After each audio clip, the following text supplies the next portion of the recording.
आज हम बोस-आइंस्टाइन कंडेंसेशन के बारे में पढ़ेंगे। बोस-आइंस्टाइन कंडेंसेशन जो है हमारे पास ये क्या है कि a form of matter in which individual atoms clump together and behave like a single super atom. यानी कि आपके पास ये एक ऐसी मैटर की फॉर्म है जिसके अंदर जो इंडिविजुअल यानी कि अकेले अकेले एटम्स होते हैं वो आपस में जुड़ते हैं और जुड़कर एक बड़ा सुपर एटम बना देते हैं, और इस फिनोमिना को हम बोस-आइंस्टाइन कंडेंसेशन कहते हैं। और वो जो एटम बनता है उसको हम बोस-आइंस्टाइन कंडेंसेट कहते हैं। इस चीज को मैं आपको समझाता हूं अब एक एनिमेशन से। ये एनिमेशन मैंने azimbar.com की वेबसाइट से ली है, जिसमें आपके पास ये इंडिविजुअल पार्टिकल्स हैं जो कि आप यहाँ पर देख सकते हैं, जबकि यहाँ पर आपके पास उन पार्टिकल्स के यहाँ पर ये जो मौजूद हैं उनकी एनर्जी है। नीचे से ऊपर जाते जाते एनर्जी पार्टिकल्स की क्या हो रही है, बढ़ रही है। तो जो सबसे हाईएस्ट एनर्जी वाले पार्टिकल्स हैं वो 3 हैं, फिर इसमें कोई नहीं है, फिर यहाँ पर एक है, फिर एक है, फिर एक है। तो यूँ सबसे जो कम एनर्जी है इस पार्टिकल की है, और इसके अलावा जो बाकी तमाम पार्टिकल्स के उनकी एनर्जी क्या है, ज़्यादा है। और ये सारे पार्टिकल्स यहाँ पर दिखाए भी जा रहे हैं। अब ये जो बोस आइंस्टाइन कंडेंसेट होते हैं ये हमारे पास बनते हैं लो टेम्परेचर पर। इसका मतलब है जब हम टेम्परेचर को कम करते जाएंगे तो इन तमाम पार्टिकल्स की जो एनर्जी है वो भी क्या होती जाएगी, वो कम होती जाएगी। जैसे कि आप देखते जाइएगा, ये वाले जो पार्टिकल्स हैं जो कि आपको यहाँ पर दिखाई दे रहे हैं, ये असल में किधर आना शुरू हो जाएंगे, नीचे। फिर ये अपनी एनर्जी को और कम करेंगे, टेम्परेचर क्योंकि कम हो रहा है तो ये पार्टिकल और नीचे आएंगे। इस तरह करते करते आप देख रहे हैं कि यहाँ पर भी आपने और से देखना है कि आपके पास पार्टिकल्स मिलते जा रहे हैं और बड़े बड़े पार्टिकल्स क्या होते जा रहे हैं, बनते जा रहे हैं। और एंड पर आपको ये देखने को मिलेगा कि तमाम छोटे छोटे जो पार्टिकल्स हैं ये मिलकर एक सिंगल बड़ा सुपर एटम बना देंगे, और वो जो बना होगा हमारे पास लोएस्ट टेम्परेचर पर, उसी को हम बोस आइंस्टाइन कंडेंसेट कहेंगे। और उस बोस आइंस्टाइन कंडेंसेट में क्या होगा कि जो तमाम पार्टिकल्स होंगे उन सब की एनर्जी एक जितनी हो जाएगी। इसी वजह से आप देख सकते हैं कि सबके सब पार्टिकल्स अब एक ही एनर्जी लेवल के अंदर मौजूद हो चुके हैं। और वो जो बड़ा जो आपके पास सिंगल सुपर एटम बना था उसका ये जो है ना बोस आइंस्टाइन कंडेंसेट यहाँ पर ये मौजूद है, जो कि आप देख सकते हैं। इसी तरह अब आप क्या कर सकते हैं कि जो बोस आइंस्टाइन कंडेंसेशन है उसको, या उसका जो कंडेंसेट है यहाँ पर आप देख सकते हैं इस तस्वीर के अंदर, यहाँ पर वो कम है, जबकि यहाँ पर वो तमाम छोटे छोटे पार्टिकल्स मिले, यानी कि पार्टिकल्स की डेंसिटी बढ़ती की तो आपके पास ये जो पीक है ये क्या होती जा रही है, वो बढ़ती जा रही है। पार्टिकल्स की डेंसिटी का बढ़ने का मतलब यहाँ पर यह है कि आपके पास जो नंबर ऑफ पार्टिकल्स हैं एक गिवन स्टेट के अंदर वो क्या है, वो ज़्यादा है, इसमें इसमें कम है, और इसमें तो बहुत ही कम है। और यहाँ पर स्टेट से मुराद हमारे पास एनर्जी स्टेट थी। अभी जो बोस आइंस्टाइन कंडेंसेशन है हमारे पास, ये एक एग्जांपल है हमारे पास कि मैटर यानी कि पार्टिकल्स कैसे बिहेव करते हैं अंडर एक्सट्रीम कंडीशन। और यहाँ पर वो एक्सट्रीम कंडीशन क्या है कि आपके पास ये जो बोस आइंस्टाइन कंडेंसेट है ये हमारे पास बनते हैं जब टेम्परेचर क्या हो जाए, बहुत कम हो जाए, तो हमारे पास इस तरह के कंडेंसेट्स बनते हैं। तो जो Bose Einstein condensate are formed at very low temperature close to absolute zero, यानी कि आपके पास एब्सोल्यूट जीरो के करीब करीब जब टेम्परेचर होता है तो हमारे पास बोस आइंस्टाइन कंडेंसेट बनते हैं। जबकि एब्सोल्यूट जीरो का क्या मतलब है, आपके पास 0 केल्विन का जो टेम्परेचर होता है उसको हम एब्सोल्यूट जीरो कहते हैं। जो कि चले मैं यहाँ पे लिख भी देता हूँ कि एब्सोल्यूट जीरो का क्या मतलब है, 0 केल्विन, या फिर अगर डिग्री सेल्सियस में हम बात करें तो आपके पास -273.15 डिग्री सेल्सियस, जो कि मैं यहाँ पे लिख रहा हूँ -273.15, और साथ आ जाएगा डिग्री और साथ आ जाएगा सेल्सियस। तो जो बोस आइंस्टाइन कंडेंसेट थे ये हमारे पास एक्सपेरिमेंटली ऑब्जर्व हुए थे 1995 के अंदर, जब जो रुबीडियम के एटम्स थे उनको बहुत ज़्यादा ठंडा किया गया, यानी कि उनका टेम्परेचर बहुत ज़्यादा कम किया गया। और टेम्परेचर कहाँ तक कम किया गया, तकरीबन एब्सोल्यूट जीरो तक।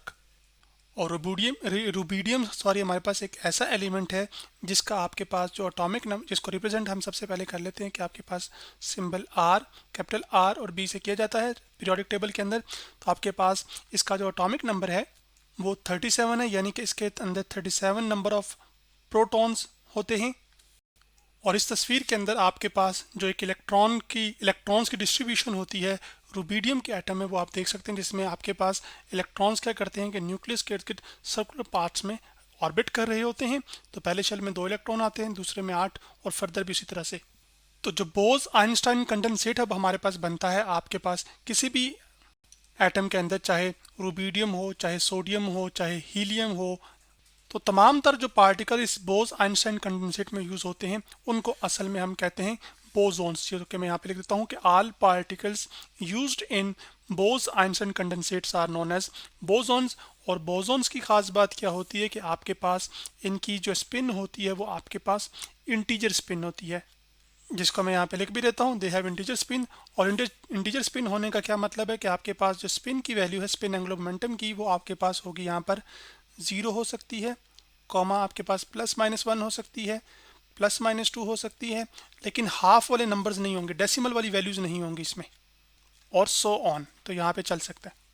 जबकि बोसॉन्स के एग्जांपल्स की बात की जाए और तो लाइट के जो कैरियर्स होते हैं फोटॉन्स, जो कि मैसलेस होते हैं, तो आपके पास फोटॉन्स भी क्या होते हैं, बोसॉन्स होते हैं। और इन बोसॉन्स की भी जो स्पिन होती है वो इंटीजर स्पिन होती है।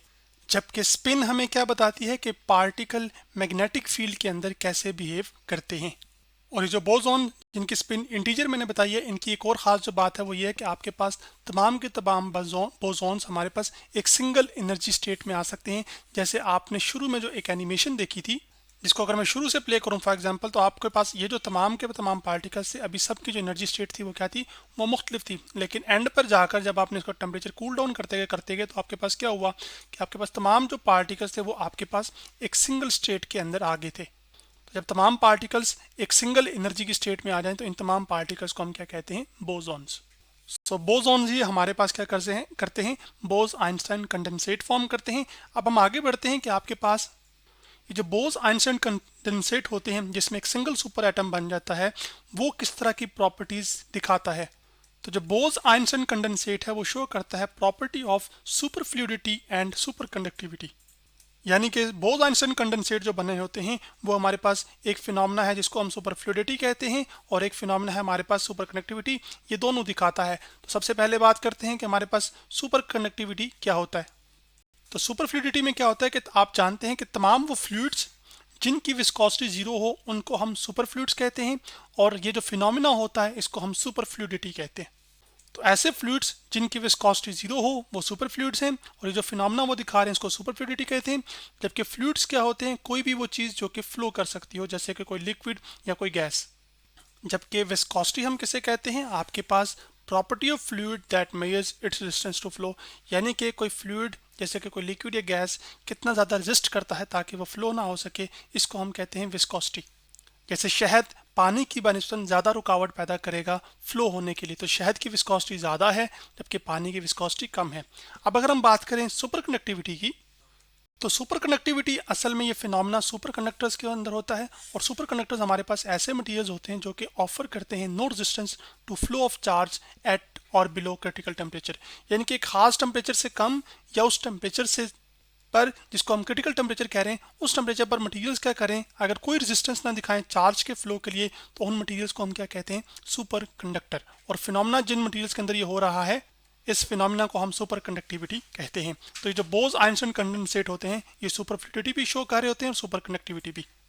सुपर कनेक्टिविटी का फिनोमेना मैं आपको इस एनिमेशन से दिखाता हूँ अब, जो कि मैंने fed.colorado.edu की वेबसाइट से ली है। इसमें हमारे पास एक ये बैटरी है, जबकि यहाँ पर हमारे पास क्या है, ये आपके पास इलेक्ट्रॉन वायर्स हैं, और वायर्स में से इलेक्ट्रॉन्स क्या कर रहे हैं, फ्लो कर रहे हैं। यहाँ पर एक रजिस्टर लगा हुआ है। ये रजिस्टर मान लीजिए किसी मटेरियल से बना हुआ है, और उस मटेरियल की जो रेजिस्टेंस है वो भी 10 ओम है। अब सुपर कंडक्टर्स की खास बात क्या होती है कि ऐसे मटेरियल्स की रेजिस्टेंस क्या हो जाती है, 0 हो जाती है। तो जब रेजिस्टेंस 0 हो जाएगी, अभी आप देखें चार्जेस क्या करें, स्लोली पास करें। अगर मैं रेजिस्टेंस को फर्दर कम करता जाऊँ, फॉर एग्जांपल आपके पास पहले 5-6 पे लेकर आऊँ, तो आप देखेंगे इलेक्ट्रॉन्स की रफ्तार ज़्यादा होगी, फिर कम करूँगा और इलेक्ट्रॉन की रफ्तार और ज़्यादा होगी। जब आपके पास बिल्कुल ही 0 कर दूंगा रेजिस्टेंस, तो अब ये जो मटीरियल होगा ये क्या बन जाएगा, सुपर कंडक्टर। तो अब ये इलेक्ट्रॉन्स के लिए किसी किस्म की कोई रुकावट पैदा नहीं कर रहा होगा, तो इलेक्ट्रॉन्स बहुत आसानी के साथ फ़ौरन क्या कर रहे होंगे, इस मटीरियल में से पास कर रहे होंगे। तो ये मटीरियल क्या हो जाएगा हमारे पास, सुपर कंडक्टर। ये सिर्फ समझाने के तर्ज पर मैं सारी बात बता रहा हूँ आपको। अब हम बात करते हैं कि जो बोस आइंस्टाइन कंडेंसेट बनता है, ये हमारे पास एक्सट्रीम जब टेम्परेचर कम हो जाता है, यानी कि आपके पास एब्सोल्यूट 0 के करीब टेम्परेचर आता है, तब बनता है ना। तो अब आपके पास एब्सोल्यूट 0 पर क्या होता है कि इंडिविजुअल पार्टिकल्स कैसे बिहेव कर रहे थे उसकी बात करते हैं। तो जब आपके पास पार्टिकल्स का टेम्परेचर एब्सोल्यूट 0 को अप्रोच कर जाता है, तो एब्सोल्यूट 0 पर क्या होता है कि जो पार्टिकल्स की जो मोशन होती है ना, वो क्या हो जाती है, वो स्टॉप हो जाती है। यानी कि जो इंडिविजुअल पार्टिकल्स हैं वो हरकत करना छोड़ देते हैं। जब उनके इंडिविजुअल पार्टिकल्स की मोशन स्टॉप हो जाएगी, तो इसका मतलब ये है कि उन तमाम पार्टिकल्स की जो काइनेटिक एनर्जी है वो क्या हो जाएगी, वो 0 हो जाएगी। काइनेटिक एनर्जी क्या होती है हमारे पास, energy due to motion of particles. तो जैसे इस एनिमेशन में देखें, जब शुरू में टेम्परेचर ज़्यादा था तो पार्टिकल्स की मोशन बहुत ज़्यादा तेज़ थी, इनकी काइनेटिक एनर्जी भी ज़्यादा होगी। लेकिन जैसे जैसे आपके पास टेम्परेचर कम करते जा रहे हैं तो आपके पास पार्टिकल्स लोअर एनर्जी स्टेट के अंदर आते जा रहे हैं। जब वो लोअर एनर्जी स्टेट के अंदर आते जा रहे हैं तो आप देखें तो इनकी जो मोशन है वो भी आहिस्ता होती जा रही है। और आपके पास जब तमाम के तमाम पार्टिकल्स एक ही एनर्जी की स्टेट में आ जाएंगे तो आपके पास वो टेम्परेचर एब्सोल्यूट ज़ीरो हो तो आपके पास तमाम पार्टिकल्स की जो मोशन है वो क्या हो जाएगी, वो स्टॉप हो जाएगी। तो फिर हमारे पास जब बोज आइंस्टाइन कंडेंसेट बनता है तो पार्टिकल्स क्या हो जाते हैं, वो रुक जाते हैं।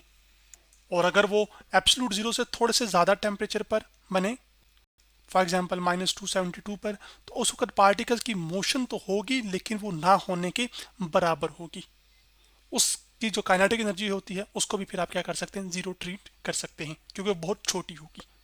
तो आज हमने क्या किया कि आज हमने बोज आइंस्टाइन कंडेंसेशन के बारे में पढ़ा।